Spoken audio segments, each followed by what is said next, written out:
Para vos contextualizar um pouco, ao nível das competições profissionais, temos cerca de 650 a 700 jogos por época e há 3 anos tínhamos um problema na forma como a informação desses jogos era tratada. Okay? O que é que nós tínhamos no passado? No passado tínhamos os clubes a preencher as equipas num papel, o árbitro a preencher o seu relatório no papel, o delegado da liga a preencher o seu relatório também em papel. Essa informação chegava toda à liga através do fax e depois era enviada por fax também para a federação e era inserida manualmente no nosso website. O que é que isto trazia em termos de informação? Ou seja, a informação era redundante no âmbito todo da plataforma, tínhamos uma verificação manual da informação a todo o passo, ou seja, poderiam existir erros. A informação era difícil de tratar, porque nem todas as pessoas escrevem da mesma maneira e a forma como as pessoas interpretam aquilo que as pessoas escrevem também é diferente. E o método de comunicação era mais que desatualizado. Ou seja, era um sistema que estava destinado a ter falhas. Okay? Posto isto, o que é que surgiu? O que é que foi criado? Foi criada então a plataforma E-Liga. O que é que essa plataforma faz? O que é que esse ecossistema faz?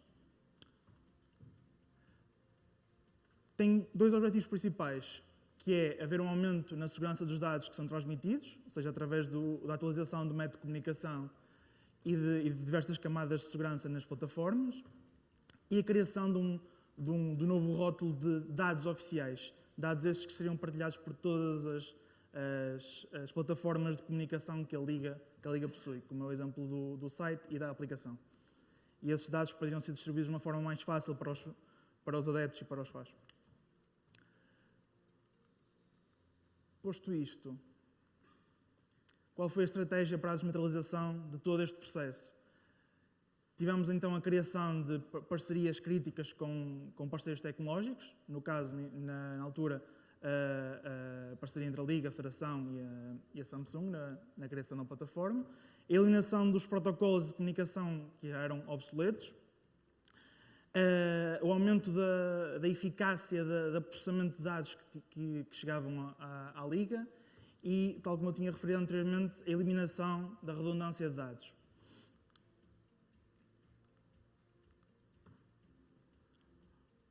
Ok. Sim, uma curta explicação sobre o ecossistema. O que é que nós temos? Temos do lado dos clubes o delegado do clube, que preenche a equipa que irá jogar no jogo em questão. Temos o diretor de segurança e tínhamos também a pessoa do coordenador de segurança. Todos estes intervenientes no jogo trabalham numa plataforma que nós chamamos Portal Clubes, ou seja, cada interveniente tem os seus próprios módulos. Todas essas informações são consertadas no nosso repositório interno, a que nós damos o nome de Intraliga. E daí a informação passa para o público e a informação que também chega à Intraliga vem de outra plataforma que foi criada para desmaterializar o processo de transferências de jogadores, que é chamada de transfer. Mais dados que chegam a este nosso repositório central são dados que vêm, tal como eu tinha falado, quer do árbitro, quer do delegado. Falando um pouco aqui do transfer, o que é que nós criamos aqui neste portal para desmaterializar o papel que existia nas transferências? Foi basicamente uma melhoria ao sistema existente, através da desmaterialização do processo. Os processos comuns, como a inscrição de um jogador ou a adição de um jogador a uma equipa, são feitos de uma forma bastante rápida, 5 minutos no máximo. O acesso à plataforma pode ser feito 24/7. E de modo a conseguirmos dar um caráter mais legal àquilo que está a ser feito lá, tal como existia no papel. Usámos os certificados digitais em parceria com a empresa Multicert.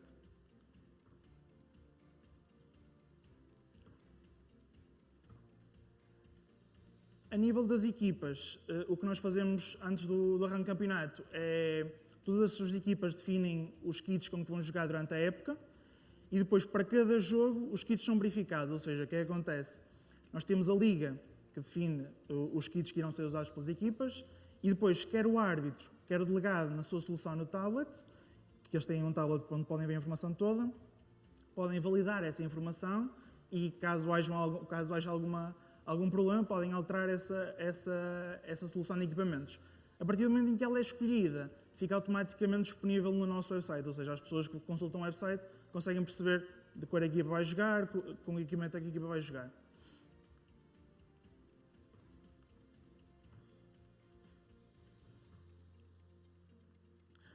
À parte, uma das coisas que nós também criámos para promover o engagement com os adeptos é a questão dos tactical lineups e das team sheets.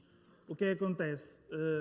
Como tudo era feito em papel e não havia esta introdução, nem este mecanismo automático para o nosso website, o que acontecia era as equipas preenchiam em papel o seu alinhamento e aquilo chegava à liga só após o final do jogo, ou seja, só após os relatórios terem todos chegados à liga. O que é que acontece agora?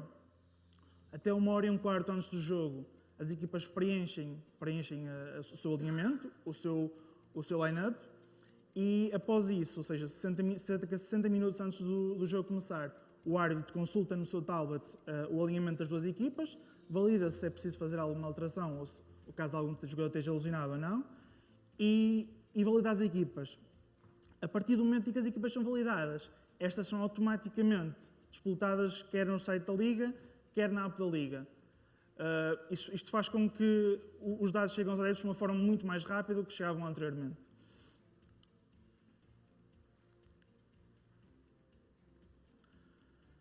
Relativamente ao delegado da Liga, o delegado da Liga tem um tablet onde nele possui todo o relatório que tinha em papel, só que numa forma digital e de uma forma organizada muito mais fácil.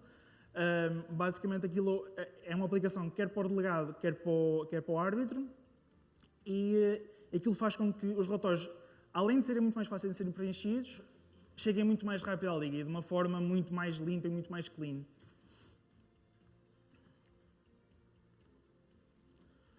No caso dos árbitros, a funcionalidade também é a mesma, sendo que além do tablet, existiu também aqui uma solução que foi criada que permitia ao árbitro usar um relógio para dizer se um jogador leva amarelo ou leva vermelho. O que é que isto faz? Imaginem que o árbitro apresenta um amarelo ou apresenta um vermelho a um jogador. Ele, ao registrar no seu relógio quando o evento do jogo, no final do jogo só tem de fazer a sincronização e aquilo automaticamente preenche o relatório por ele. Ou seja, é uma forma de ainda eliminarmos mais tempo que pode existir aqui neste processo. Eu à frente vou-vos mostrar um vídeo onde isto acontece. Ok, de uma forma geral, o ecossistema do E-Liga é feito por todos estes intervenientes e todas estas plataformas. Vou-vos deixar aqui só algumas métricas do E-Liga. 123 versões testadas, sendo que todos os anos temos algumas alterações a fazer. Mais de 2.500 jogos sem papel. 40 meses online que esta plataforma esteve sem interrupções, ou seja, até agora ainda não temos jogos que não tenham sido feitos através do E-Liga. Por dia de jogo, mais ou menos, temos 340 utilizadores. Temos mais de 1 tonelada de papel que conseguimos poupar. E antes do arranque desta aplicação, foram precisos cerca de 5 meses de testes para o desenvolvimento e lançamento da aplicação. Tal como aqui é apresentado, o E-Liga foi criado pelas pessoas de futebol para as pessoas de futebol, ou seja, para nós conseguirmos, de uma forma mais fácil, simplificar o ecossistema. E é esse sempre o objetivo, é desmaterializar processos e simplificar o workflow. Vou deixar agora só um vídeo acerca de todas estas plataformas.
isto ilustra um pouco o processo que eu estava a falar, com um pouco de exemplos que têm acontecido ao longo do tempo. Dou por encerrada a minha apresentação. Antes de ir embora, queria só deixar aqui com um pequeno vídeo acerca daquilo que a Liga faz realmente ao serviço da tecnologia e tudo, o futebol profissional.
Obrigado a todos pelo vosso tempo.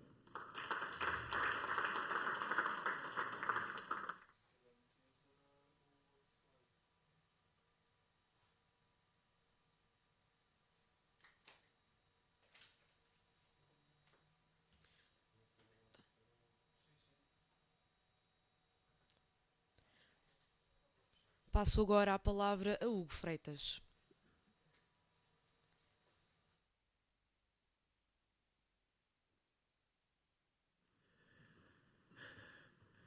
Ora, muito bom dia, muito obrigado pela vossa presença aqui hoje. Cabe-me a mim falar de uma das componentes de inovação tecnológica no futebol, em particular o VAR e linhas de fora de jogo. Portanto, que novidades, que desenvolvimentos, o que é que está na calha para o futuro, e é um bocadinho isso que vamos falar aqui hoje.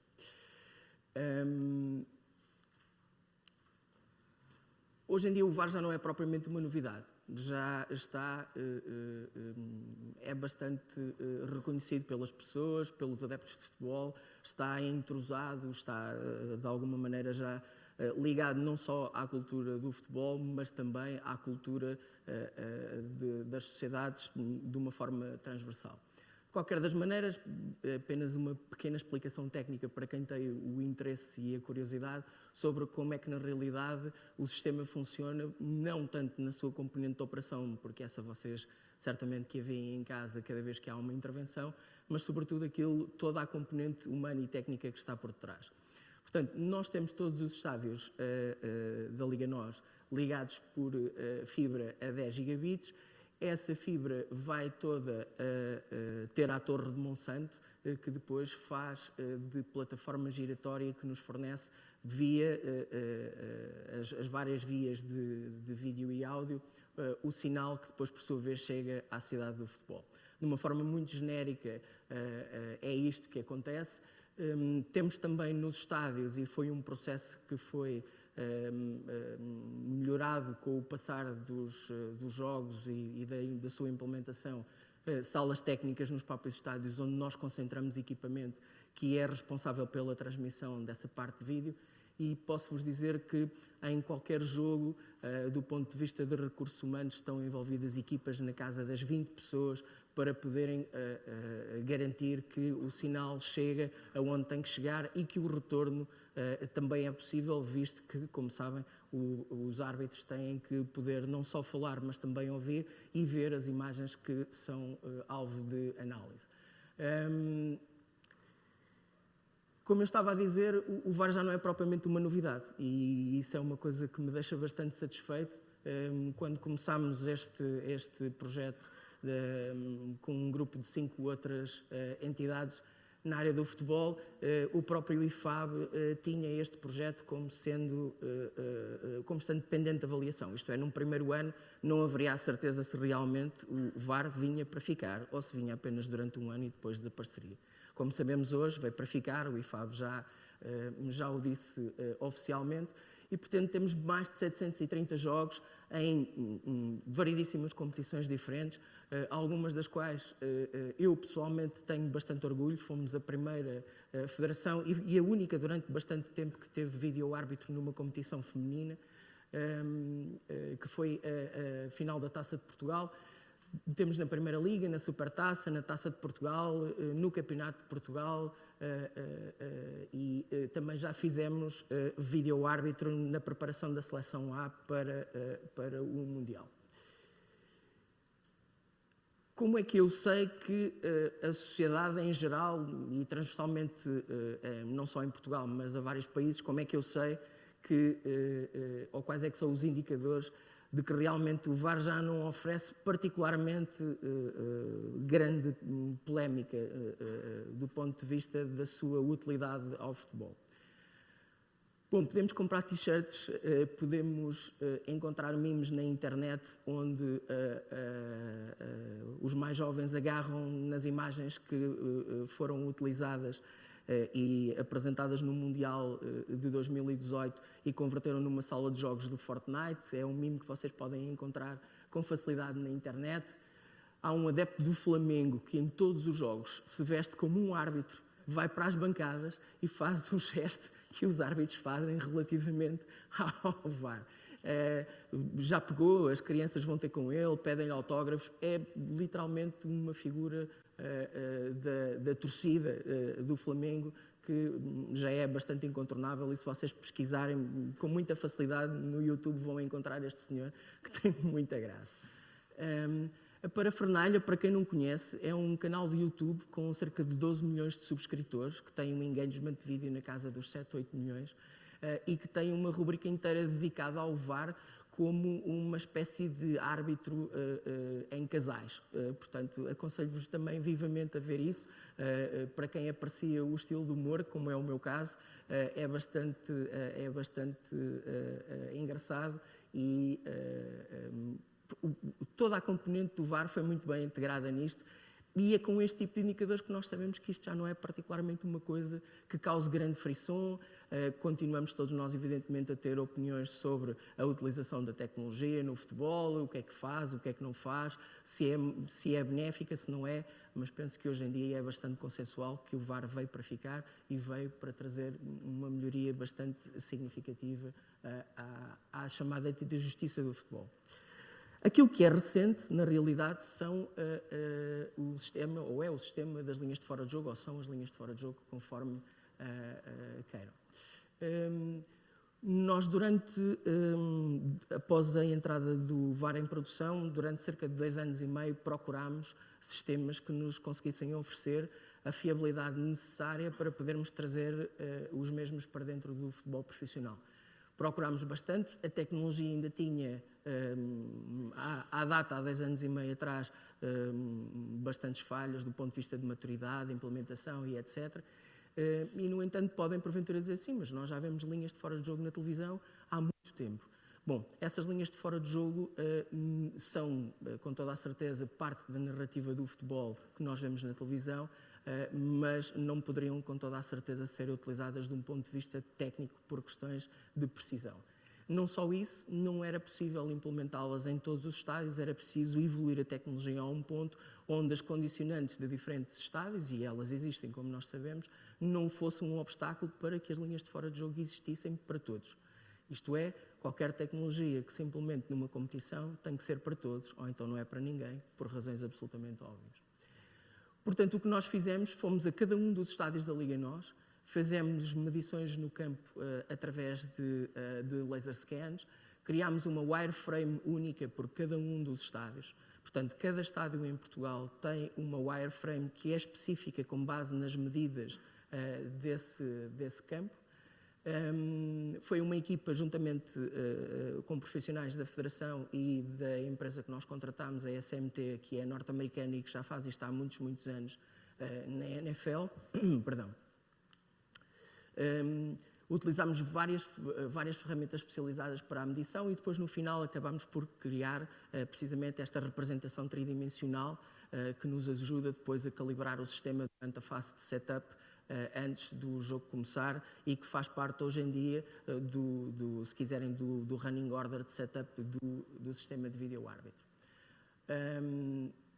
Como é que então na realidade isto funciona? E vocês veem aqui algumas das linhas que normalmente não costumam ver em casa. Todas as linhas azuis que estão à volta do campo é precisamente o wireframe. E o que é importante perceber acerca das linhas de fora de jogo é que tudo tem a ver com perspectiva. E os nossos olhos enganam-nos com muita facilidade. Esta parte azul, como eu estava a explicar, foi medida e tem vários pontos de referência, e, portanto, isto é um sistema que, através de AI, consegue, à medida que as câmaras se vão mexendo, e, portanto, vocês certamente, tendo já visto jogos de futebol na televisão, conseguem perceber que, em determinados planos, não só vocês estão a ver o jogo numa perspectiva isométrica, portanto, de cima para baixo, como também estão, na generalidade, como também estão a ver planos de câmara oblíquos. Portanto, tanto vão à direita como vão à esquerda. E é precisamente essa variação que cria a ilusão óptica de que por vezes parece que o jogador está fora de jogo, mas não está, e por vezes não parece estar, mas afinal de contas está. E é por isso que é importante ter esta wireframe azul, porque estão aqui inseridos vários pontos de referência, inclusivamente pontos inamovíveis no próprio estádio, que nós utilizamos para a cada frame, digamos, da filmagem, reconstruir esse wireframe em tempo real. Depois, a seguir, há um processo onde o VAR escolhe qual é que é a frame do momento da partida da bola. Portanto, essa frame é parada, o sistema de fora de jogo começa então em funcionamento a partir deste momento. É traçado uma linha vertical, porque nem sempre a parte do corpo que conta para o fora de jogo está assente no solo, por vezes está no ar, o joelho, a cabeça, o ombro, etc. E, portanto, é traçada, é criado uma rotação de câmaras, digamos assim, se quiserem, portanto, é uma perspectiva tridimensional que nos permite colocar o ponto com uma precisão muito significativa que tem uma margem de erro da casa dos 5 cm. Portanto, é escolhido uma primeira frame, é colocado esse ponto, a câmara é utilizada uma segunda câmara, esse ponto é reajustado, é utilizada uma terceira câmara, esse ponto é reajustado, porque é a única maneira que existe na realidade de ter a certeza que um ponto que tem que ter tridimensionalidade está corretamente colocado no que é um plano bidimensional. Depois, de seguida desse ponto, é traçada uma linha, que é a linha que nós chamamos o truth to ground, portanto, que vamos dizer que é da minha cabeça até ao chão. Precisamente para quê? Para que quando traçamos a linha no chão, seja claro para o espectador que está em casa e para quem quer que esteja a ver esta representação gráfica, exatamente porque é que aquela linha está no sítio em que está. Sem a linha vertical, muitas das vezes ficaríamos com a perspectiva ou com a sensação, digamos assim, que a linha não estaria colocada no sítio correto. É colocada uma linha para o atacante, é colocada uma linha para o defensor e depois o sistema automaticamente calcula a variação em centímetros e diz se o fora de jogo, através da representação do croma, portanto, se fica verde ou vermelho, dependendo se está fora de jogo ou não, diz qual é que é a variação em centímetros. Nós temos também as medidas na vertical, escolhemos não apresentá-las porque na realidade entendemos que é informação a mais para o espectador e poderia porventura causar mais confusão do que propriamente certeza. Dito isto, nós estamos a trabalhar com uma das empresas, neste momento de um grupo de duas, que estão certificadas num processo que ainda não está totalmente oficializado, mas que passaram em todos os testes de certificação da FIFA e do IFAB, e estamos bastante satisfeitos, digamos assim, com a performance do sistema, que inclusivamente em situações de nevoeiro, de chuva muito intensa, tem funcionado e tem funcionado muito bem. Dito isto, O que é que se está a estudar ao nível da FIFA e deste grupo de trabalho para medidas para o futuro, digamos assim, ou que novas inovações podem porventura vir aí? Bom, uma das inovações, que não sendo uma inovação é mais uma massificação, mas certamente envolverá bastante research and development, é baixar significativamente os custos de um sistema destes, que são ainda alguns, de forma a que se possa massificar pelo mundo inteiro. Nós relembro até inclusivamente relativamente à tecnologia de olho de falcão utilizada no ténis. Em tempos isso era apenas uma tecnologia da elite do ténis e nos dias de hoje já existem sistemas bastante baratos que se podem pôr em campos onde se pratica ténis amador. E, portanto, é nesse sentido que este grupo de trabalho tem que caminhar de forma a que todos os campeonatos de todos os mundos de todo o mundo e não apenas aqueles que têm mais recursos financeiros possam ter acesso a este sistema com um grau de fiabilidade bastante significativo. Depois, uma outra conversa que se tem bastante tem a ver com sistemas de suporte à decisão. Isto é, como é que, do que nós sabemos hoje da Artificial Intelligence, nós podemos utilizar de maneira a ajudar os árbitros a tomarem cada vez melhores decisões. Isto não é, no futebol é com toda a certeza uma conversa que existe, mas não estou a falar aqui de nada que seja ficção científica. Posso-vos dizer, por exemplo, que nos Estados Unidos, concordando-se ou não com esta implementação da tecnologia, juízes estão a determinar medidas de coação assente em cima de recomendações de sistemas de Artificial Intelligence. Isto é uma realidade. Não estou a falar de nada que está há 10 anos, há 5 anos ou há 1 ano, existe hoje. Existe também, dentro da sociedade norte-americana e noutros países onde isto também já está implementado, um debate bastante significativo sobre se, na realidade, devemos fazer isto ou não. De qualquer das maneiras, é uma das coisas que se está a conversar, do ponto de vista da AI, como é que o AI pode servir o futebol, nomeadamente na componente de arbitragem. E depois toda uma questão relacionada com a simplificação, digamos assim, do processo de operação. Como é que uma máquina pode, de alguma forma, ajudar o árbitro a ser mais célere no seu processo de decisão, que é uma coisa que todos nós queremos. Na realidade, nós gostávamos que isto tivesse um impacto zero, né, em termos do tempo de jogo, pese embora tenha um impacto muito pequeno, como já foi demonstrado através de vários dados estatísticos, mas tendencialmente gostávamos de reduzir isso a zero. E, portanto, estamos também neste grupo de trabalho na FIFA e com o IFAB a estudar que tecnologias é que podemos trazer para este mundo. Dito isto, concluo a minha apresentação. Muito obrigado pela vossa presença e até já. Convido agora os membros do painel a ocuparem os seus lugares no palco.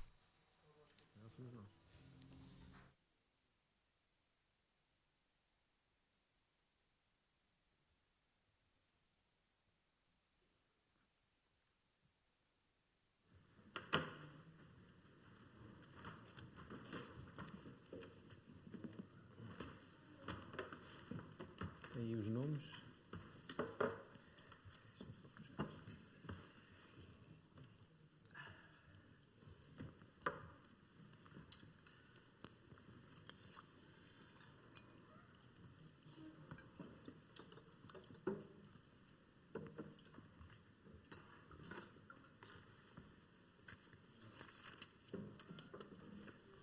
Muito boa tarde, julgo que me estão a ouvir todos bem. Temos 45 minutos então para debater um pouco, enfim, as reflexões que foram, enfim, o pontapé de saída, para usar um termo que tem a ver com o assunto, para debatermos um pouco a introdução da tecnologia no futebol. Já vou apresentar o painel. De qualquer maneira, gostaria de começar por dizer que numa coisa muito egocêntrica, que este fim de semana estive a ver um magnífico documentário sobre o Maradona, está na Netflix. E que o vi de rajada, não é? Porque, enfim, o Maradona é o Maradona, enfim, sendo já eu de uma certa idade, é o jogador que mais marcou. E ao longo desses episódios, não sei se são 6 ou 7, 30 minutos, e é de facto um documentário muito bem filmado, muito bem narrado, muito bem contado, com uma belíssima história. O Maradona foi treinar um clube da 2ª Divisão mexicana, um clube de uma cidade conhecida pelo tráfico de cocaína, enfim, nada que tenha a ver com ele. como se sabe, embora felizmente esteja recuperado. E nesse documentário, e daí eu estar a falar dele agora, tem a particularidade de, em momento algum, aparecer a tecnologia. Não há tecnologia. É tudo emoção, é tudo aquela presença do grande jogador que foi o Maradona e a forma como ele se liga aos atletas. Em momento algum aparece a tecnologia. Isso não significa, a não ser televisões, enfim, mas já é uma tecnologia ultrapassada, digamos, e não no nível que estamos aqui a falar. Não significa que ela não seja provavelmente utilizada. Ele tinha um treinador adjunto, que era provavelmente quem fazia o trabalho duro e que utilizava essa tecnologia para medir a performance dos jogadores e perceber de que forma é que podia melhorar. No ponto oposto está um filme que tem na base um livro escrito já há alguns anos por um extraordinário jornalista que era trader, que trabalhava na Bolsa, enfim, uma área que acompanhei durante muitos anos, que é o Michael Lewis, que escreveu um livro que deu o filme, que era o Moneyball, sobre o beisebol, salvo erro beisebol, em que ele revolucionou, esse treinador revolucionou o beisebol precisamente numa área que já tinha muitas estatísticas, usando a informação e conseguindo sistematizar a informação existente nesse desporto para melhor contratar os jogadores de beisebol, não sei se é assim que se chamam, deve ser, e conseguindo escolher os jogadores que à partida estavam fora daquilo que o senso comum ou que os scouts recomendavam, tendo em conta apenas a inspiração deles. O que me conduz aqui a isto, enfim, nós temos falado nos últimos anos muito sobre o VAR em Portugal. Enfim, tenho a minha opinião sobre o assunto, acho ótimo que o VAR exista, mas ela de facto ainda levanta algumas questões, porque é uma tecnologia que tendo avançado muito e tendo permitido, enfim, tentar aumentar um pouco a confiança sobre o desporto, embora essa confiança nunca seja possível obtê-la a 100%, tendo em conta todos os interesses naturais que existem à volta de um jogo que envolve emoções e muitos interesses financeiros, e isto não é exclusivo do futebol, mas a verdade é que está ainda na sua infância. E a primeira pergunta, e por isso sentei aqui ao meu lado, e já agora apresento o painel, depois deste momento egomaníaco, o Hugo Freitas, da Federação Portuguesa de Futebol, que fez a apresentação há pouco, o Bruno Oliveira, da Liga de Clubes, que fez a primeira apresentação, o Luís Vilar, que é Dean da Escola de Desporto da European University e que também faz comentário sobre desporto, pontualmente, e falta-me o Miguel Miranda, da Eleven Sports, que tem esse interesse. Tem esse interesse de falar como é que depois isto tudo como é que tudo isso se exprime na televisão, ou através do telemóvel ou de outros meios. Mas começando por si, Hugo, a pergunta que me ocorre imediatamente, de senso comum, é a seguinte: o VAR permite analisar as jogadas, muito bem, mas essas jogadas que têm na base uma decisão humana e que depois são filtradas por programas, por um programa informático, deixe-me simplificar, que tira a bissetriz e olha para que sítio é que está a bola, que sítio é que estão os jogadores e procura fazê-lo com o maior grau de detalhe possível, na verdade depois a decisão final volta à mão humana. Isto é, ela começa por ser uma decisão de uma pessoa, tem a intervenção de uma tecnologia, mas no final é um grupo de pessoas que tomam uma decisão outra vez. Isso é, de alguma maneira, dá-se um passo em frente e depois dá-se meio passo atrás. Será possível, a certa altura, termos o processo todo, exceto o processo ainda em campo, embora isso mais à frente seja possível, ter o processo no final também tomado por um computador, por um programa que permita tomar a decisão e dizer ao árbitro: é assim mesmo? Eu começaria por responder a essa pergunta com uma pergunta. A questão não é se conseguimos, é se é desejável.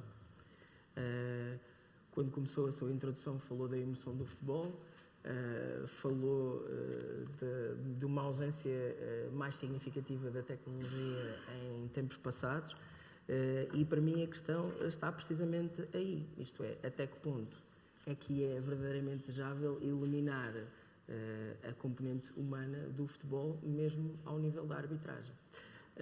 Eu vou-lhe dar resposta a isso, mas para tornar isto animado, vamos perguntar um sim ou não aqui aos nossos 3 outros convidados. É desejável ou não eliminar essa dúvida? Sim ou não? Depois justificam.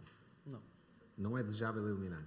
Eu acho que as pessoas, antes de mais, boa tarde a todos, eu acho que a decisão tem que estar sempre nas pessoas. Aliás, o video assistant é mesmo assistant, quer dizer, vai ajudar na decisão, mas no final isso tem que voltar aos árbitros. Eu até discuto mais a necessidade de muitas vezes até termos tamanho suporte, e Portugal é muito pródigo nesta matéria, porque culturalmente somos um povo que suspeita de tudo e mais alguma coisa, então o VAR até cai muito bem em Portugal. Portanto, acha que a dúvida, isto para ser rápido, para depois eu Sim. voltarei assim, acha que manter-se a dúvida é preferível do que... Eu vivo bem com a dúvida e vivo bem com o erro. Vive E bem acho com a que isso dúvida. não deveria afetar o espetáculo, mas percebo que seja bom para o espetáculo que a percentagem de erros diminua. Nuno, muito obrigado. André, bom dia a todos. Eu se calhar vou desconstruir aqui um bocadinho o Tem que ser rápido, o porque é que mesmo para disse, ser- vou para ser ser muito voz. rápido. Eu se calhar não dava nem um passo à frente, nem é a minha opinião pessoal. Não dava um passo nem à frente nem atrás, mas eu acho que é um círculo onde começa no ser humano e acaba no ser humano, porque tudo o que é tecnologia, tudo o que é inovação, tudo o que possa vir para a frente depende sempre do fator humano. Portanto, acha que no limite este sistema atual pode ser aperfeiçoado, mas não no sentido em que as pessoas que estão neste momento a olhar para os ecrãs e a ver a recolha de informação feita pelos computadores, enfim, feita por aqueles cérebros artificiais, é Deve preciso ter... ser sempre. E a sua opinião? Bom dia. Eu partilho a opinião aqui dos meus colegas. Eu também penso que, em última instância, terá que ser sempre Mas um porquê? humano. Porque penso que, apesar da tecnologia ser todo fiável, nós não conseguimos garantir a 100%, ou seja, isto ia só passar o papel de pulpa de um lado para o outro. Mas não melhora? Não pode haver uma melhoria da eficácia? É essa a questão, Há mais é o objetividade, aproximar, mas se calhar menos eficaz. exatamente, é o aproximar dos 100%, mas neste caso concreto, eu acho que não sendo 100%, que é muito difícil sempre 100%, eu acho que era difícil, Mas é melhor ou não? eu acho que era sempre difícil não poder culpar alguém, porque lá está, como o colega estava a falar, a cultura portuguesa sempre implica que haja alguém que se culpe, ou haja alguém que fale sobre alguma coisa, sobre o tema, Muito bem, se a decisão é bem ou mal tomada. Eu sou sueco, portanto tenho uma opinião diferente, mas já agora, como somos, não somos muito, mas somos bons nesta sala, eu gostaria só que levantasse a mão quem achasse que faz sentido ter no final da decisão não um computador, não uma pessoa, mas um computador. Pronto, são duas pessoas, estamos em minoria. Eu também levantaria a mão, preferia ter um computador se provasse a... Diga. O ténis é um exemplo. Exatamente. Certo. Mas é um Exatamente. sistema É muito mais completamente fechado. diferente e é um desporto muito diferente. Eu costumo dar como exemplo isto. Quem gosta de futebol e quem vê futebol certamente entende o seguinte: o jogo, na sua natureza, é interpretativo em todas as variantes. Na variante de jogada, na variante da arbitragem, na variante do comentário, é interpretativo. E sendo assim, não podemos confundir o ténis, o badminton, o que quer que seja, que são desportos que na realidade são muito mais objetivos. E as suas regras são muito menos interpretativas. Mas relativamente ao ténis, já existe isso também no futebol. Quer dizer, a linha de golo é exatamente a mesma tecnologia e penso eu que apita o relógio do árbitro se é golo ou não é. Eu acho que este é um sistema de decisão muito mais fechada, que tem muito menos variáveis, que é muito mais fácil o modelo ser quase igual à realidade. O problema, como falava ali o Bruno, é que qualquer modelo tão complexo como no futebol, que mete 22 jogadores, mete uma bola que se desloca a uma velocidade grande, que frame by frame... O ténis também mete uma bola Mas tem e mete muito muita menos velocidade. variáveis. É muito mais fácil controlar no ténis e as pessoas da Próprias IT poderão regras são explicar. As próprias regras são É muito muito mais fácil, é muito menos complexo, é muito mais controlado o ambiente do que o Então futebol. deixa-me complicar a pergunta e depois fazemos outra vez mais uma ronda. Falámos há pouco aqui de inteligência artificial. Ela está também ela própria na infância, embora tenha tido avanços. Enfim, quem acompanha o Web Summit percebe que não avançou muito para a expectativa que existia nos últimos 3, 4 anos, mas são avanços de qualquer maneira em algumas áreas científicas muito significativas. Com o avançar da inteligência artificial, essa capacidade dos computadores tomarem essa posição que hoje é desempenhada pelos árbitros atrás do monitor de computador, é uma realidade que vamos enfrentar, ou os senhores estão a ser, perdoem-me a expressão, e eu não tenho nada contra, conservadores. Bom, antes de mais é preciso esclarecer uma coisa relativamente à progressão do que é o Artificial Intelligence e como é que funciona. À semelhança do que aconteceu, e agarrando aqui à escala do ser humano, se nós formos ver a evolução tecnológica nos últimos 2000, 4000 anos, temos a escrita dos sumérios no século IV BC, temos ali um pequenino pico de evolução tecnológica, depois temos um flatline muito significativo, a determinada altura aparece a impressora de Gutenberg e depois em 92 inventa-se a web e a partir daí é exponencial. Portanto, essa é a característica do Artificial Intelligence, isto é, a sua evolução é exponencial. Ela parece lenta e depois, chegando a um determinado ponto, atinge massa crítica e essa curva simplesmente faz um pico na vertical. Portanto, É uma espécie de tipping point em que a coisa... exatamente. E, de resto, essa é uma das grandes preocupações que pessoas como o Elon Musk levantam relativamente, e o próprio Stephen Hawking, à altura, levantam relativamente ao Artificial Intelligence, é que Pode tomar conta de nós. vão-se passar minutos do momento em que nós temos uma Artificial Intelligence que nós controlamos ao que se chama uma singularidade, isto é, uma Artificial Intelligence que tem consciência e que tem noção de ser. Exato, mas sem entrarmos num esquema que é possível, embora o Elon Musk seja o mais pessimista ou mais realista, Não depende da está sozinho. perspectiva, não está sozinho. De todo, Enfim, no ok. polo oposto está o Mark Zuckerberg, mas enfim, suspeitamos todos dele hoje em dia. Suspeitamos todos, portanto, não é uma pessoa que deva ser citada, mas sem chegar a esse exemplo em que de facto a inteligência artificial tem um grau de poder sobre o ser humano superior e, portanto, acaba por controlar. No caso da evolução da tecnologia no futebol. O futebol é uma área, uma indústria, não é uma palavra bonita, mas é uma palavra que se aplica com dinheiro, com capital para investir e com capacidade, portanto, para ir buscar boa tecnologia. A curto prazo, 5 anos, é possível, e a pergunta é para os 4, se têm a sensação que o VAR vai evoluir bastante e que vai, portanto, pôr de parte as críticas que são hoje feitas com grande intensidade? As críticas devido, até porque quando se começou todo este projeto e a implementação foi sempre dito e faz parte do próprio protocolo, o VAR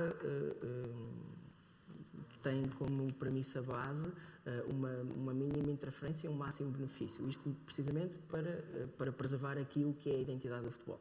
Há uma razão para nós continuarmos a ir ver exposições de pintores e de escultores e temos pouco interesse em ir ver quadros que são feitos por máquinas e, no entanto, eles existem, até inclusivamente na área da robótica há quem faça isso e a preponderância que isso tem relativamente à componente do ser humano é pequena.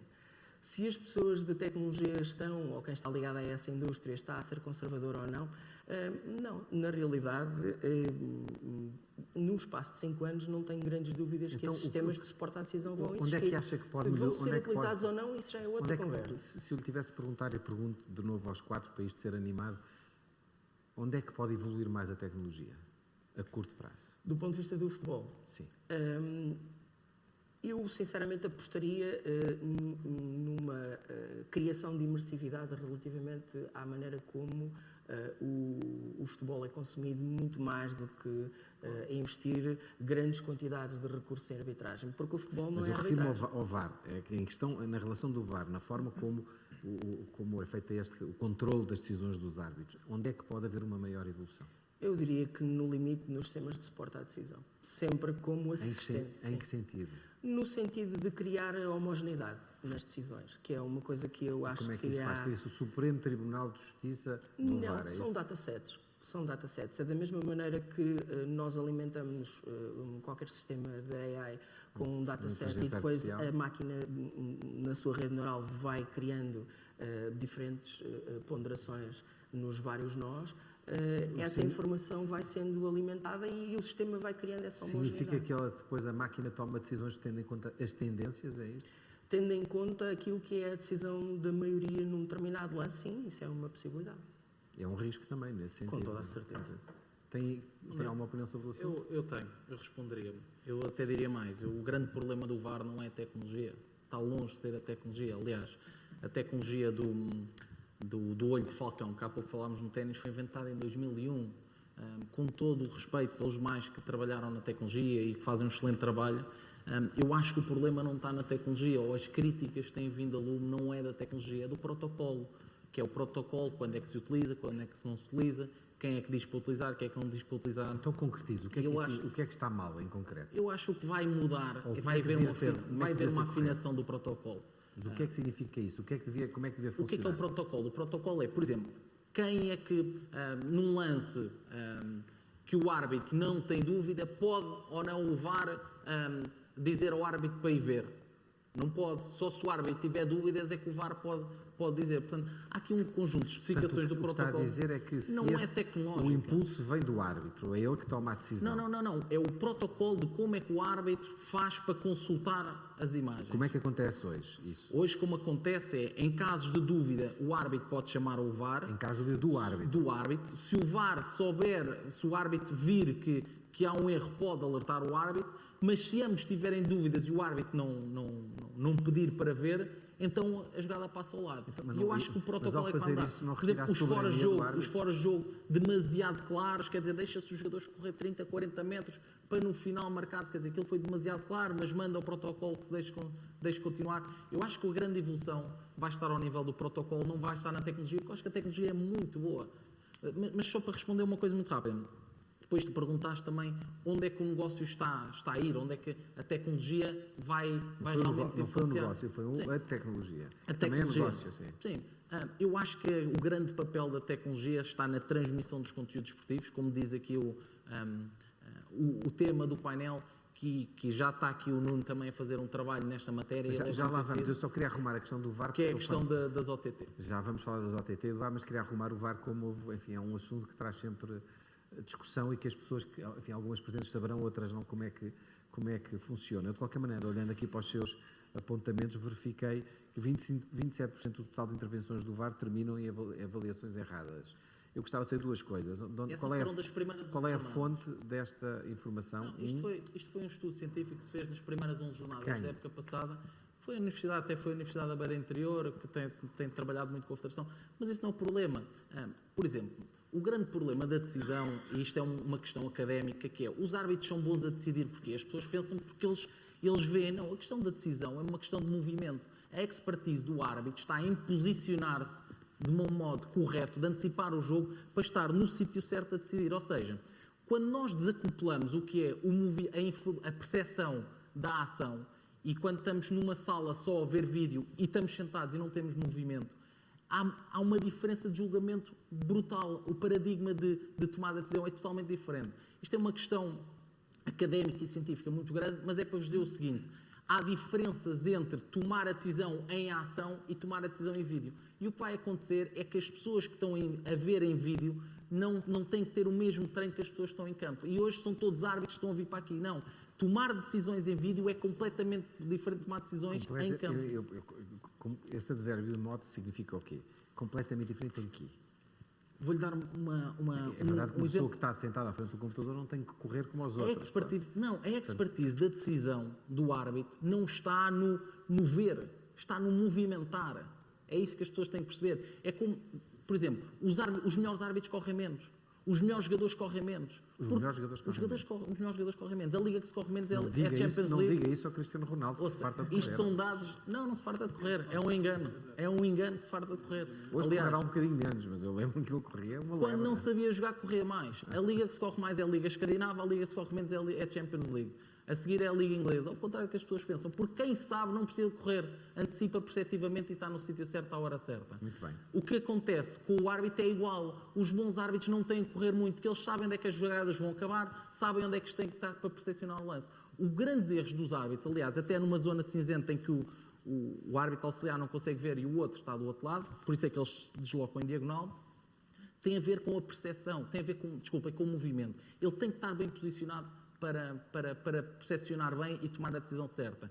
Quando nós tiramos a componente de movimento da decisão do árbitro, o árbitro erra muito. Os árbitros não sabem, nem têm treino para julgar de frente à televisão. Se calhar nós que estamos habituados a ver televisão e a julgar mais do que eles, possivelmente, nós somos melhores a decidir, porque estamos lá em casa e hoje há experts de críticos de arbitragem em televisão. Os árbitros são muito bons a decidir em campo. Por isso é que eu digo, vai haver uma separação de carreiras, claramente, vai haver programas de formação completamente diferentes para VARs e para árbitros, Porque são porque a funções essência diferentes. do paradigma é diferente. Tomar decisão Isto em além de movimento uma, é além de diferente. uma evolução tecnológica que depois criará.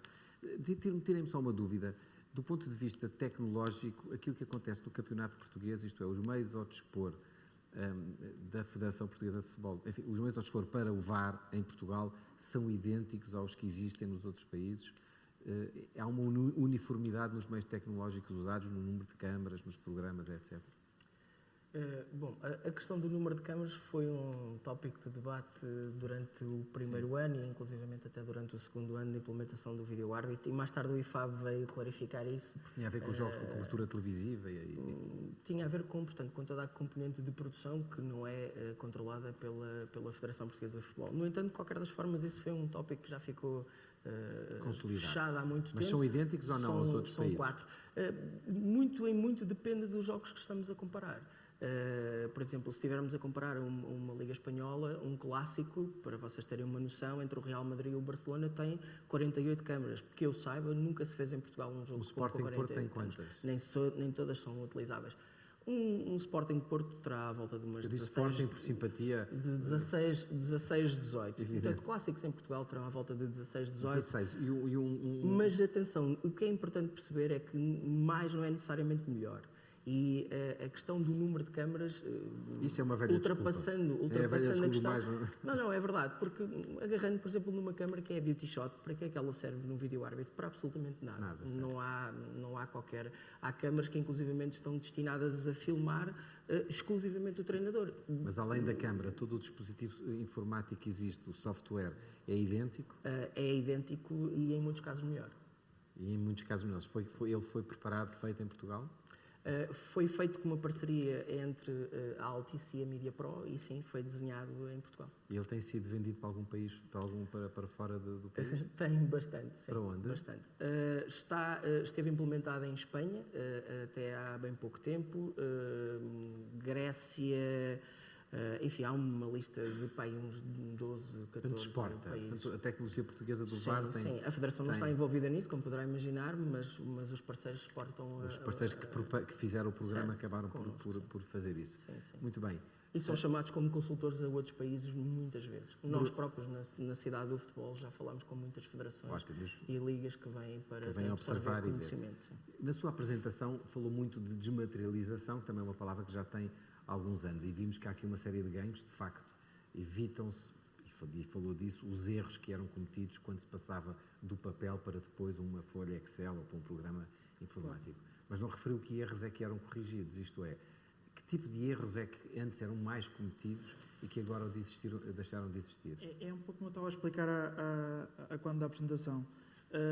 Cada um de nós tem um tipo de letra diferente e a pessoa que recepcionava os relatórios teria que perceber, digo, 20, 30, 40, 50 tipos de letras diferentes. Portanto, só saía metade geral ali, era isso? Era provável que uma letra fosse mais fácil de perceber que a outra e depois é facilidade com que pode haver um erro.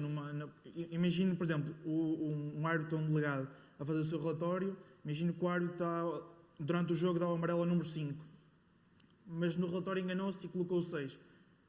Toca a fazer um novo relatório em papel, tudo igual, para mandar outra vez em fax. Agora é uma coisa muito mais fácil. Reabre digitalmente, altera o 5 para o 6 e é muito mais fácil. E reduz esse erro, reduz esse timing que as pessoas não tinham de percepção. Ou seja, há lances no futebol em que nós às vezes não sabemos a quem é que é atribuído o amarelo. Se foi àquele jogador, se foi ao X ou se foi ao jogador Y. Ali é uma forma dos adeptos no final conseguirem perceber, no final e ao quando do jogo, conseguirem perceber exatamente o que é que se passou. É nessa perspectiva que o erro diminui, essencialmente. Isso implicou também uma redução do número de pessoas envolvidas no processo, isto é, este ciclo, este movimento que estamos a assistir pelo mundo inteiro, da substituição de pessoas, de trabalhadores, de pessoas de carne e osso enfim, eu não tenho nada contra em algumas áreas, certamente, por programas, por software, por computadores. Isso é um fenómeno que também se nota no futebol, nesta área? Eu penso que cada vez mais são os softwares que fazem parte do futebol. Nós falamos do VAR, falamos do E-Liga. A nível do apoio à decisão temos também a tecnologia de linha de golo, o GLT, temos a tecnologia das linhas de fora de jogo. E mesmo a nível dos clubes, isso é uma série de tecnologias que estão a ser usadas. Nós agora temos, por exemplo, um grupo de trabalho onde estamos a estudar o impacto que o tracking que alguns dos clubes já fazem aos jogadores para medir coisas básicas, como o rendimento que eles têm, quantos metros é que eles correm, qual é a frequência do batimento cardíaco que eles costumam ter. Ou seja, a tecnologia vai aumentar e em certa parte é benéfico que isso aconteça, porque em grande parte dos casos é uma ajuda que está a dar ao mundo de futebol, não só a nível da decisão, mas também a nível do... Diga. André, deixa-me só complementar isto que o Bruno está a dizer. A minha área de investigação, a minha área de doutoramento foi exatamente isto que o Bruno está a dizer. Portanto, o que eu tinha era um jogo que tinha as coordenadas XY dos jogadores em campo, em 10 frames por segundo, portanto a 10 Hz, tinha 10 posições por segundo, tinha o jogo todo, tinha dos 22 jogadores em campo, ainda tinha da bola. Este sistema de tracking pode, e numa fase inicial trouxe-nos muitos dados físicos, distâncias percorridas, dados mais cinéticos, distâncias percorridas, acelerações, travagens, que no futebol acaba por ser importante para a carga. A carga é muito, tudo o que é desacelerações abaixo de 2Gs faz uma ação excêntrica nos músculos, que é muito propensa às lesões e que isto é bom para fazer o tracking, mas a grande inovação que se trouxe e começou-se a fazer isto em 2009, sensivelmente, e nós em Portugal fomos pioneiros e temos prémios internacionais de publicações científicas feitas nesta área, foi, com base nas posições dos jogadores e da bola, começar a computar variáveis estáticas cujo output sai em tempo real. Eu, na altura do meu doutoramento, parei... O que é que isso significa? Agora baralhou-me. É simples, imagine, as posições dos jogadores, eu começo a fazer, distância de um jogador ao outro. Depois começo a ver a velocidade a que este espaço fecha. Depois começa a ver a velocidade a que a bola fecha o espaço até ao defesa versus a velocidade dos defesas. Isto é um bocado complicado, mas depois começa a perceber que as decisões dos jogadores em campo são baseadas em espaço e tempo e velocidade para encerrar espaços. Obviamente que isto é física, são questões muito, muito complexas, mas dizer-vos o quê? Que é perfeitamente possível, e eu trabalhei com o ProZone, que é o sistema de análise de jogo mais robusto atualmente no mercado. E o que já estávamos a desenvolver na última versão do software era, com base nas variáveis, nas posições dos jogadores recolhidas em tempo real, o treinador ter no campo, ou ter no banco de suplentes, o treinador adjunto ter um iPad, em que consegue ter as linhas de passe que estão abertas e fechadas e jogadores adversários cujo perigo de fazer golo é maior, mesmo que ele esteja do outro lado do campo. Só com base em tempos e distâncias de bolas e de jogadores entre si, e encerrar e abrir linhas de passe. Antes de passarmos para aquilo que te queria falar E isto pode ser transmitido na televisão de uma forma muito simples. E é isto que a nova geração O que acontece no mercado desportivo americano, enfim, nas modalidades americanas, do basquete ao futebol americano, e não só, eles, desse ponto de vista, estão mais ou menos avançados ou têm percorrido caminhos mais ambiciosos do que acontece na Europa? Nós, europeus, somos conservadores. Os americanos são muito mais... Conservador é uma boa palavra até, não vamos assim. Sim, eu acho que nisto da inovação e da transmissão de conteúdos desportivos, não. Por exemplo, esta geração Z, que agora está aí à porta, não está para consumir um jogo no atual formato, que isto vai ser. O futebol vai ter que acelerar muito mais. A geração Z já não vê televisão. Isso já é outra discussão. Eu pergunto-lhe se, deste ponto de vista tecnológico, se na utilização de tecnologia na gestão dos jogadores, na gestão da saúde, na gestão da performance dos jogadores, na análise das decisões dos árbitros, se nessas três áreas algum desporto está mais à frente, nomeadamente nos Estados Unidos, mas se me disserem que é na Bielorrússia, eu acredito, se há algum país e algum desporto que siga, que seja o camisola amarela desta área. O GPS e a acelerometria só está a ser utilizado, só foi permitido utilizar no futebol há coisa de 3 anos. E no fundo é um dispositivo que se coloca num sutiã, mais ou menos, que permite, outra vez, posição, XY, mas também dados de acelerometria. Que os jogadores usam aquele, Sim, por exemplo, aquele sutiã suspeito. Uma travagem de um jogador, uma desaceleração que dá para ver entre 2 frames, acima de 2Gs, tem uma carga, que era o que eu dizia há pouco, tem uma carga sobre o músculo tão grande ao ponto, por pensar às ao ponto lesões. de começar a haver Mas ainda lesões. ninguém me respondeu à pergunta. Algum desporto... O futebol algum americano país- já faz isso americano há já muito de longe. tempo. Qual é, O futebol americano faz qual isso há é muito tempo. a inovação tecnológica mais interessante que eles têm? Enfim, além do árbitro falar, mas acontece no rugby também, pós-estádio, que ajuda a criar transparência na decisão. Utilizar a NFL é um exemplo fácil. Se me permite, eu utilizo outro, NASCAR. Para quem não conhece, Carros. o NASCAR é um À desporto volta, onde andar à basicamente um carro corre em círculos. É uma pista oval. Não é Dir-se-ia, bem um círculo. certo, é um facto. E, na realidade, o interesse do desporto está em toda a telemetria que aparece em tempo real através da emissão desses dados via radiofrequência e que aparece como um overlay em cima do que se está a ver na Ou televisão. seja, para o telespectador ou para o espectador que está a ver e também para quem está, para o treinador que está a Tudo acompanhar. pode ser customizado. Que é Tudo customizado. pode ser- Que tipo de informação é que é? O estado do automóvel, as comunicações entre os paddocks, o pneus. combustível, pneus. Não só NASCAR, mas a Fórmula 1 também faz muito isso, não é? A análise dos pneus, quando é que tem que trocar. O que se via neste documentário que eu citei há pouco do Maradona, que era a certa altura tinha sido expulso, como é normal no Maradona, e estava a ver o jogo da bancada. E estava a chatear-se com o treinador de campo porque queria substituir uma pessoa. Ele dizia, não, esse não, porque esse ainda aguenta mais uns metros, substitui outro. O que me estão a dizer é que esse tipo de decisão pode passar a ser tomada com base em informação recebida no momento num computador e que o treinador recebe e diz assim, bom, É esse eu olho ponto. para aqui, a energia deste senhor está abaixo de cão, portanto é melhor ele sair. É isso. A esse ponto eu se calhar já não dizia tanto. O que se que não? faz hoje E atualmente, por que não? porque os dados que seriam necessários de recolher estão acessíveis, por exemplo, no sangue, e Só? não é fácil aceder a isso a tempo real. Não estão São, acessíveis de outra maneira. Por exemplo, a concentração de proteína quinase é um dos testes que se faz para perceber se o músculo está com uma propensão grande de dano muscular. Outra tem a ver com o ácido lático e isso são questões que estão no sangue. O ácido lático é um teste simples que se pica a orelha ou pica-se o dedo e numa maquineta percebe-se logo. Agora, em tempo real, isso não estou a ver como é que vai ser feito. Fica mais difícil. Enfim, falar aqui com o Nuno, enfim, a televisão é importante. Uma das coisas que me surpreendeu no início da Eleven Sports, quando chegou a Portugal, chegou, as pessoas queriam, enfim, tinham alguns direitos que eram direitos relevantes, nomeadamente a Liga dos Campeões. Eu costumava consumir a Liga dos Campeões noutros canais e de repente, onde é que é Eleven Sports, onde é que eu vou ver isto? O meu pai, então, que tem 75 anos, alguma vez vou ver isto num computador, nem pensar na vida. Entretanto, mudou. Eu queria saber duas coisas. Quais foram as dificuldades iniciais, embora isso já tenha sido falado, para negociar com os distribuidores, os principais distribuidores de canais? Porque é que demorou tanto tempo? E se isso perturbou a evolução, ou tem perturbado a evolução do negócio e o ganho de cota de mercado em Portugal? A primeira pergunta acho que vocês já leram bastante vezes, porque nós já respondemos várias vezes. Mas quando entramos no mercado, entramos com um operador que tinha os direitos sobre essas modalidades. Pronto, tivemos de fazer aí um rollback, trazer os direitos para dentro da Eleven Sports e depois negociar. Os direitos estavam na Sport TV, estavam os da Liga dos Nós Campeões. adquirimos esses direitos, não é? As Champions, a Bundesliga, exato, a foram La direto Liga, ao- pronto.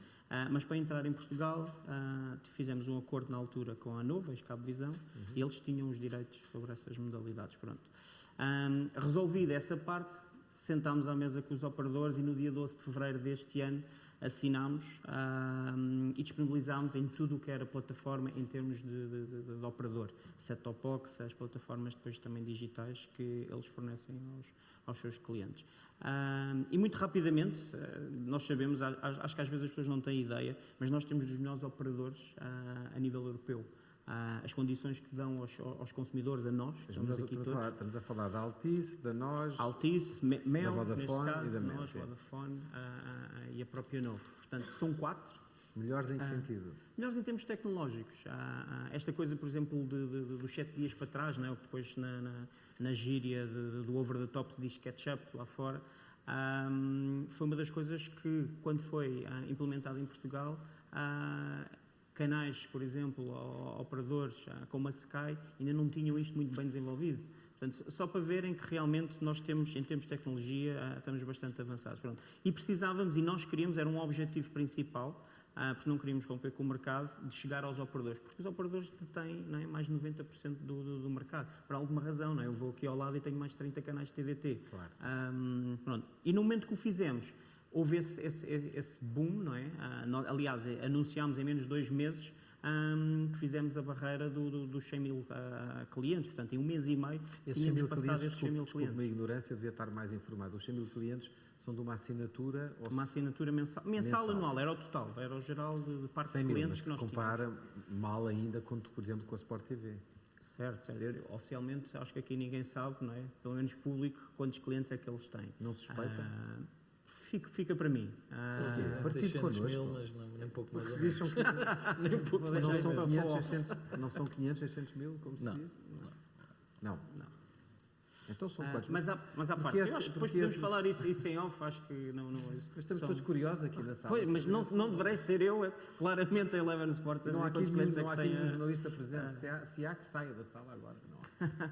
Não, mas poderei sempre falar da Eleven. E claramente, neste momento, vamos a caminho dos 200 e se calhar agora trazendo aqui um bocadinho, temos andado aqui se calhar um bocado à volta do VAR. Era uma temos opção, andado, pessoal, era uma opção. temos andado a tecnologia dentro das 4 linhas, não é? E eu acho que a tecnologia deve ser analisada também não só dentro das 4 linhas, fora das 4 linhas, enquanto experiência dentro do campo, que eu acho que a tecnologia como, por exemplo, o 5G vai poder melhorar em tempo real aquilo que estávamos aqui a falar um bocadinho, pode ajudar nesse sentido, não só às equipas técnicas, mas também como às equipas, como os fãs que estão dentro do estádio. E depois temos em casa, não é? As pessoas que estão on the De go. que maneira é que ajuda? É isso que eu quero saber. Viste a experiência que a Bundesliga fez? Eu vejo experiências das várias ligas, tenho Então, atentas. conte-nos essa experiência. Eu não faço ideia do que é que está a falar. E tem alguns casos, falamos de inovação, porque passei por elas. Este caso é o do E-Liga, fiz parte deste projeto também há uns anos atrás. Isto era uma coisa que não havia. Aliás, há bocadinho estava aqui a conversar, isto não existe na Europa. É algo bastante interessante. Vocês poderem dizer que eu tenho um relógio a monitorizar e a colocar a informação do que está a passar dentro das 4 linhas, isto é interessante. Portanto, nós em O Luís Portugal... Vilar, nos apontamentos que simpaticamente fez chegar, tem aqui uma coisa que diz assim: a Bundesliga e a Vodafone fizeram no mês passado, portanto, Sim. muito recentemente, uma experiência no Wolfsburgo contra o Hoffenheim, que empatou um igual, em que houve um teste de maximização do potencial do 5G para usar realidade aumentada. Eu li isto, achei maravilhoso, mas não percebi nada. Diz assim, bom, o que é que isso significa? Viste isso, Nuno? Eu li, não. O que é que isso fez? pegarem nos vossos telemóveis, porem no YouTube, Hoffenheim, Wolfsburgo 1, Hoffenheim 1 Hoffenheim e realidade com aumentada. Basicamente o que é?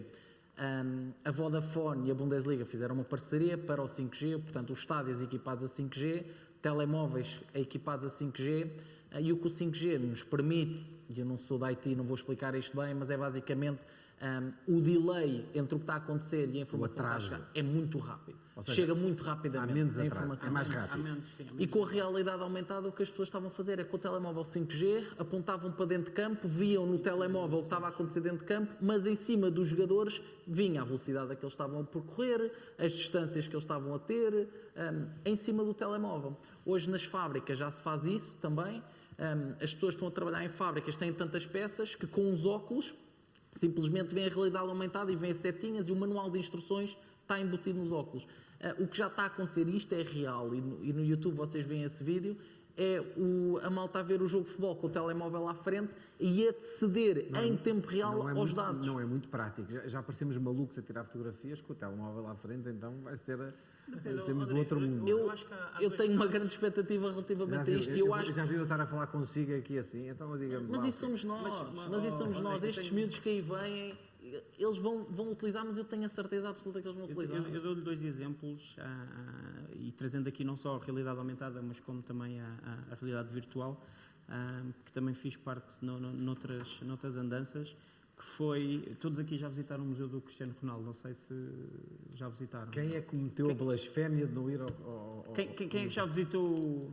Pronto, poucas pessoas. Eu não visitei, O Tour Barnavel também era um museu Cristiano Ronaldo. Quando o museu, ainda no local antigo, abriu, eles tinham uma solução do Cristiano Ronaldo, quando ganhou a bola de ouro, eu poder levantar a bola de ouro ou tirar uma fotografia com o Cristiano Ronaldo. Eu não sei se vocês se lembram disto. Havia pessoas que deliravam com aquilo. As pessoas diziam, isto valeu-me o bilhete. Estou a lixar para as taças, porque as taças eu vejo, está sempre dentro de um acrílico, está sempre dentro de uma proteção. Mas o facto de eu poder agarrar, estar a simular um troféu destes, isto é o que a tecnologia permite. Há uns anos atrás, em 2015, salvo erro, fizemos com estes senhores um projeto Estes senhores da Liga. São os senhores da Liga. Com a Liga e com a nós, neste caso, o primeiro jogo também do mundo em realidade virtual. Um Porto-Benfica, onde o Porto ganhou 1-0, mas havia 5 câmaras, 2 colocadas ao pé dos treinadores, 2 atrás das balizas e uma no público. E a pessoa podia escolher o que é que queria vir. Ou seja, eu hoje estou um bocadinho, eu não sei se às vezes vocês param, mas eu estou pendente do ângulo que o realizador me dá. Eu não escolho o que eu quero. É das poucas coisas que hoje em dia, não é? No meu dia-a-dia com o meu telefone, com as minhas Smart TVs, seja o que for, na minha tecnologia, eu não posso escolher o que Posso fazer quero. uma pergunta? E ali eu podia escolher o ângulo que eu queria. Eu sou muito preguiçoso, não é? Sou uma espécie de Zé Carioca. E, portanto, se eu não tiver que tomar decisões enquanto estiver a ver um jogo de futebol, eu agradeço. Certo. Pode haver uma ou outra que eu queira. Acha que há mercado, que há massa crítica para que esse tipo de tecnologia conquiste o público? Sem dúvida nenhuma. Eu queria só complementar aqui, se me é permitido, o que o Luís estava a dizer. Nunca o gap geracional que existe e que sempre existiu... Está a chamar-me velho, já percebi. Não, de todo. Eu estou a falar da distância que existe do ponto de vista de linguagem, de hábitos de consumo e de outro tipo de indicadores, nunca foi tão grande como é hoje. E, portanto, as necessidades de um A público mais à diferença frente que vai ser existe abissal. entre si e o seu avô e entre um filho seu É brutal. brutal. É absolutamente brutal.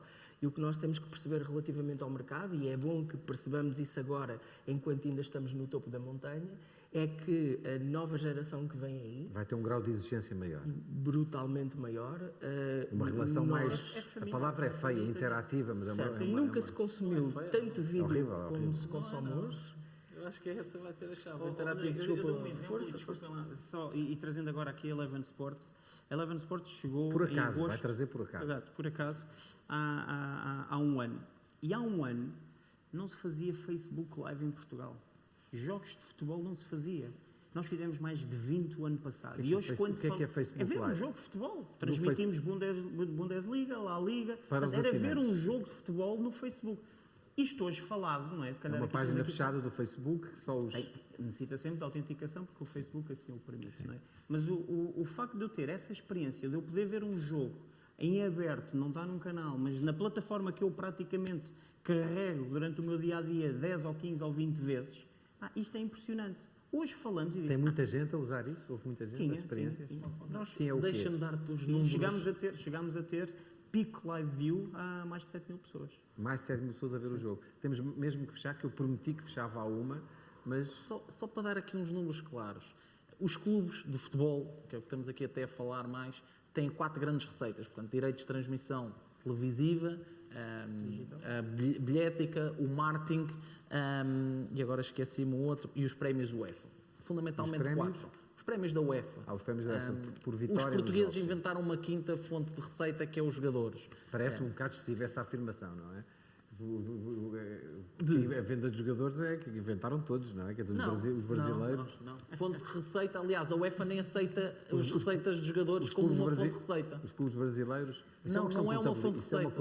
uma questão Pronto. contabilística, não é uma questão. Tudo bem, mas para ir à cerne da questão, os direitos da transmissão televisiva na Premier League, que é quem vende mais alto, está considerado que já está no topo. Portanto, 8,7 bilhões de libras Mil no milhões. triênio, de 15-18 e agora subiu para 9,2.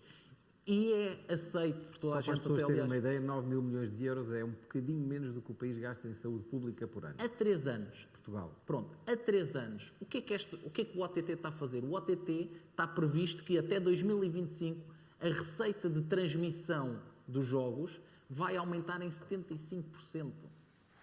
Vai aumentar em 75% e é tudo derivado ao OTT. O Benfica anunciou já, e não é inocente, no Web Summit, a Netflix Benfica.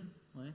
O presidente do Crystal Palace disse que a Premier League... Quem diria que tinha sido o Vale Azevedo a dar o pontapé de saída para isso?